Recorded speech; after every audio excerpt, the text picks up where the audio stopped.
Okay, here we go again. Let's try this again. My dog's got the barking on the last one, so I thought I would do this again. I'm not going to beat a dead horse. We've already talked about that. First topic too long. The paying off the debts or getting $10,000 off the debts. It's going to be what it's going to be, and that's all it's going to be. Uh,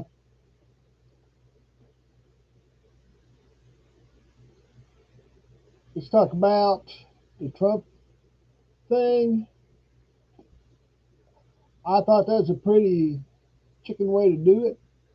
Wait till he's gone. Then you send a bunch of people in there to ransack the house and go through Melania's closets and drawers and uh, all through the house. I, I I can understand some of what they did. I don't understand all of it. Why couldn't they have waited till he was there? Why couldn't they have let the lawyers come in and went ahead and took everything? Uh, I just think the it looks bad and it looks like they can't be trusted. Now let me tell all of my Republican friends and any crazy Democrats that might be against the raid, do not do anything stupid to the FBI. They will hunt you down and they will catch you. They will kill you. You can ask the fellow that tried to shoot up the FBI office. Uh, I do not think Trump's going to be charged with anything. If he is, it's going to look awfully bad on the people that's doing it. So I think this was just much ado about nothing. I think he got hot headed and stopped dealing with the Justice Department. The Justice Department got hot headed with him and decided to do this, and that's why we have what we have. Now, I can't condemn anybody for being hot headed because I'm a hothead. Uh, let's move along to New York. I didn't talk about this the first time. Uh, very interesting. A lot of progressives lost in New York. A lot of progressives lost in New York's elections Tuesday night. I think what is the most telling is that abortion was one of the top uh,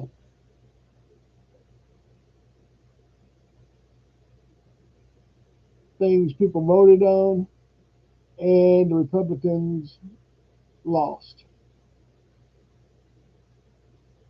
by a pretty wide amount.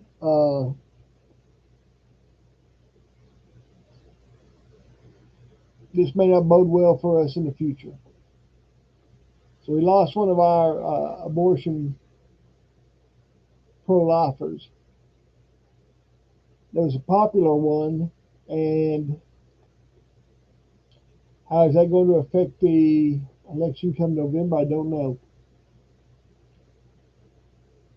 We may have won the battle, but we will probably lose the war. Uh, but landslide is slowly becoming just a small flood. Now, I'm afraid that small flood is going to become just a small drip.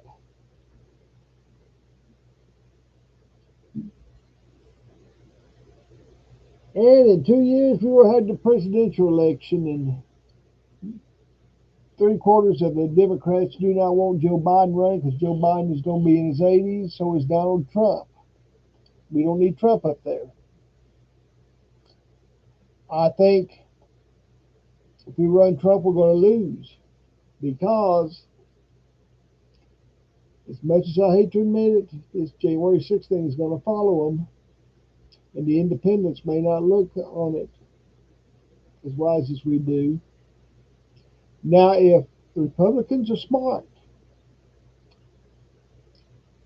Governor DeSantis is probably the best person to run. I would have DeSantis, and then I would maybe bring someone from Ohio or Pennsylvania as vice president. Uh, DeSantis is covering Florida. Texas will probably go presidential Republican. So you would want either Ohio, it's according to how whoever's running is running, or you want them out of Pennsylvania. That would be my suggestion. Take it for what it's worth. As far as who's going to run on the Democrat side right now, it looks like it's either going to be Gavin Newsom or Pete Buttigieg. A lot of people are upset that Kamala Harris is not getting the name recognition, but Kamala Harris did have her opportunities, and she's blew it by saying the same thing over and over and over again for 5 minutes in what she called speeches. Uh, Newsom's got the look. He looks he looks young. He looks energetic. He looks presidential. If you go back to John Kennedy, uh, Republican side, you got DeSantis. You'll have Rubio that's probably going to run. You will have Trump that will probably run. You will have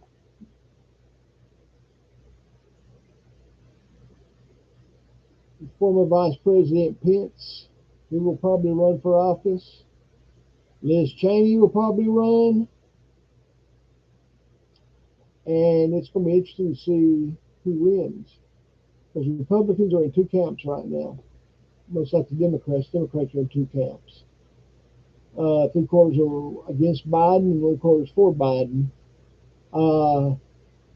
It's about 50-50 on the Republican side right now. Half don't want Trump and half want Trump back. Getting Trump back does have some problems to it. Number one, he'll only be able to serve for 4 years. So he'll be trying to fix everything that Biden took apart. Uh, can it be done? Yes, it can be done. Grover Cleveland proved that. Grover Cleveland had 4 years, then he lost to Benjamin Harrison, and then he come back and won the next election for another 4 years. However, they did not have the 10-year rule like they got now. Thank you, FDR. If it hadn't been for him, we'd still have an unlimited amount of years bank to run for office. Of course, that means you probably still have Obama in there, or Clinton, or maybe Reagan. There's a few presidents that could have lasted a lot longer. Main problem with Trump, other than his electability, is going to be his age, because he will be in his 80s. President's job is not one for the aged. So let's look at what's going on this week. Not wasn't really all that much, but maybe next week we'll have something more to talk about. I will see you next week, hopefully. I'm going to try to do this every Friday. So I hope you'll tune in. You can send in questions to me at jmferguson123@gmail.com.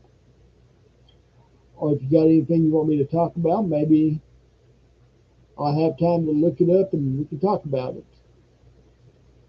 Anyway, have a good night and let's hope for a good week. Bye bye.